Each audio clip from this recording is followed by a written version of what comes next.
Fala galera, beleza? Aqui quem fala é o professor Breno. Espero que todos estejam bem, estejam em casa, estejam se cuidando. Vamos para a nossa aula 9, nossa continuação.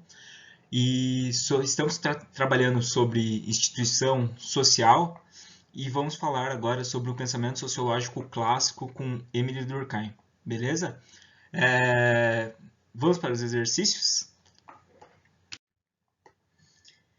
Exercícios obrigatórios. Exercício número 1. Leia o texto a seguir. A vida em grupo é uma exigência da natureza humana. O homem necessita de seus semelhantes para sobreviver, perpetuar a espécie e também se realizar como pessoa. Ele se refere ao processo por meio do qual um indivíduo se torna membro funcional do grupo, assimilando seus hábitos e costumes. Acerca disso, assinale a alternativa que indica o termo usado pela sociologia para definir esse fenômeno. Galera, quando vocês estudam, vejam só, a gente está na aula 9, é uma continuidade de conteúdo. Então, quando a gente trabalha essa questão desse processo sobre membro funcional do grupo, assimilar hábitos, costumes, é um fenômeno que se baseia a sociologia como ciência. Então, essa questão é uma questão prática, é uma questão que quem vê, como vocês já estão estudando sociologia, já estamos na nossa nona aula, é algo que eu acredito que vocês já tenham essa clareza, e essa questão é uma questão fácil. Então a resposta correta é a letra D, socialização. Porque todo o processo da sociologia, como formação de ciência, como ciência, se baseia na socialização, nesses processos sociais, certo? Então, acho que essa questão é uma questão clara, ela não é uma questão difícil. Qualquer dúvida que vocês tenham, entre em contato conosco, beleza? Vamos para a próxima questão? Questão 2 do Enem. A Justiça Eleitoral foi criada em 1932 como parte de uma ampla reforma no processo eleitoral incentivada pela Revolução de 1930. Sua criação foi um grande avanço institucional, garantindo que as eleições tivessem o aval de um órgão teoricamente imune à influência dos mandatários. Certo? Pensem em Justiça Eleitoral 1932, Revolução de 1930. Isso vocês estão acompanhando em história. Se não acompanharam, vão acompanhar. Vai ter a parte da Revolução de 30. Aqui nós estamos trabalhando instituição. Se lembrem disso, instituição. Vamos para a pergunta. Em relação ao regime democrático do país, a instituição analisada segue o seguinte papel. Letra A. Implementou o voto direto para presidente. Letra B. Combateu as fraudes sistemáticas nas apurações. Letra C. Alterou as regras para as candidaturas na ditadura. Letra D. Impulsionou as denúncias de corrupção administrativa. E letra E. Expandiu a participação com o fim do critério censitário. Vejam, a gente está falando da instituição em relação às eleições. Vocês precisam ter uma noção de história, fazer um comparativo com a noção de história para responder essa questão, porque fica muito confuso. Se vocês não tiverem essa noção na linha temporal, essa questão pode ser uma questão que dificulta um pouco as coisas. Como nós estamos falando das eleições justamente de 1932, o principal fator da criação da justiça eleitoral foi a resposta letra B, combateu as fraudes sistemáticas nas apurações. Isso na história vocês vão ver na parte de Brasil do voto de Cabresto. Por isso eu coloquei essa charge aqui para ser visual para vocês fazerem a correlação. Imagine que naquele período, até 1932, até a criação da Justiça Eleitoral, havia muitos problemas em relação a isso, a esse tipo de voto, que era fraudado, era um tipo de fraude. A pessoa votava mais de uma vez, era difícil controle. Então, por isso que a Justiça Eleitoral veio para dar essa estabilidade. Beleza? Vamos para a próxima questão. Questão número 3. A instituição social é caracterizada como toda forma ou estrutura social estabelecida, constituída, solidificada na sociedade com caráter normativo. Entre as funções das instituições sociais, podemos afirmar que, letra A, foram criadas para atender às necessidades de determinados segmentos sociais. B, utiliza-se de mecanismos apenas democráticos para dialogar com a sociedade. C, tem como característica regular e controlar as relações sociais. D, os métodos coercitivos não aceitos pela sociedade cabendo apenas à polícia esse exercício. E E, existem apenas mecanismos republicanos de democracia a serem implementados pelas instituições sociais. Voltamos à pergunta.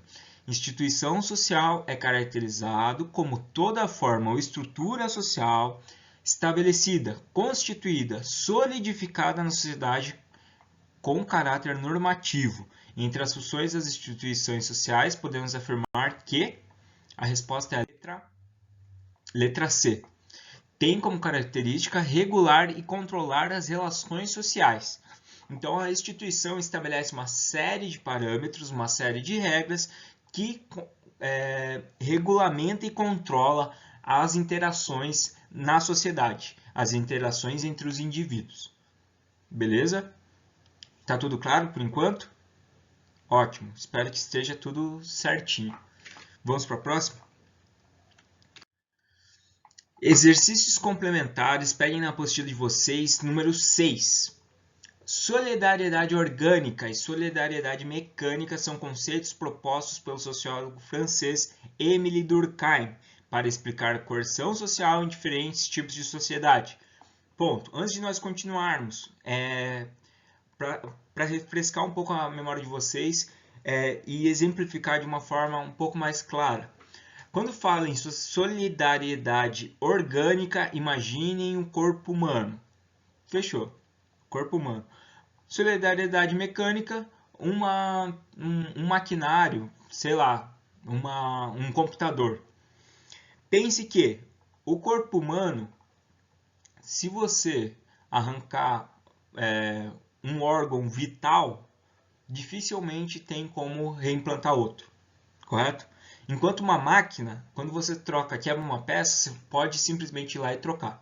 Então, a solidariedade orgânica funciona como um organismo, onde tudo tem interação e tudo é dependente um do outro, enquanto a mecânica funciona de forma mais exclusiva, mais controlada, de maneira de que, se você tiver uma peça da sociedade, pode ser trocada rapidamente. Beleza? Essa peça da solidariedade mecânica pode ser trocada rapidamente. Fechou? Eu acho que essa parte ficou clara. É só para elucidar e lembrar um pouco o que a gente estudou nessa última aula. Continuando, de acordo com as teses desses estudiosos, nas sociedades ocidentais modernas prevalece a solidariedade orgânica, onde os indivíduos se percebem diferentes, embora dependentes uns dos outros. A lógica do mercado capitalista, entretanto, baseada na competição individualista em busca do lucro, pode corromper os vínculos de solidariedade que asseguram a coesão social a conduzir uma situação de anomia. Anomia é uma situação que não possui regras, não possui limites, certo? É algo confuso. É uma palavra que vocês têm que colocar no vocabulário de vocês, porque ela aparece mais de uma vez em outras matérias também. Beleza? De acordo com os postulados de Durkheim, é correto dizer que o conceito de anomia indica uma situação na qual os indivíduos portadores de um senso moral superior devem se colocar como líderes dos grupos dos quais fazem parte, a condição na qual os indivíduos não se identificam como membros de um grupo que compartilha as mesmas regras e normas e têm dificuldades para distinguir, por exemplo, o certo do errado e o justo do injusto. C. A necessidade de todos demonstrarem solidariedade com os demais necessitados. D. A solidariedade que as pessoas demonstram quando entoando cantos nacionalistas e patrióticos em manifestações públicas, como os jogos das seleções nacionais de futebol. A resposta, junto com o que a gente já conversou no enunciado da pergunta, é a letra B. a condição na qual os indivíduos não se identificam como membros de um grupo que compartilha as mesmas regras e normas e tem dificuldades para distinguir, por exemplo, o certo e o errado, o justo do injusto. O comentário. Esse comentário, eu busquei ele na internet, que é um comentário bem lúcido, que eu acho que fica claro para vocês por que essa resposta está correta. A anomia se dá pelo paradoxo da modernidade, cuja enfraquece os vínculos sociais e a perda da capacidade de a sociedade regular o comportamento dos indivíduos. Em uma situação anômica, o indivíduo perde o senso de justo e injusto, pois os limites sociais estão frágeis. Beleza? Essa anomia é a condição na qual os indivíduos não se identificam como membros de um grupo que compartilha as mesmas regras, normas e tem dificuldades para distinguir os limites. Certo? Essa é uma pergunta difícil. Esse nível de pergunta é uma pergunta difícil. Você não tem uma certa similaridade, um certo conhecimento sobre a questão, sobre o termo, conceito anomia, você fica às cegas. Beleza? O enunciado tenta ajudar um pouco, ele traz algumas questões, mas se você não souber se basear a questão, fica difícil responder. Fechou? Espero que todos tenham compreendido as questões. Se tiverem alguma dúvida, por favor, entre em contato conosco. Estamos aí para isso. Fechou? Fiquem bem. E como sempre, aí estão os nossos links. Facebook, Instagram, YouTube. Se você tenha algum amigo ou amiga, algum parente que esteja precisando de aulas para pré-vestibular, para realização do vestibular esse ano, por favor, compartilhe a nossa página. Vamos democratizar o ensino. Fechou? Valeu, galera. Abraço.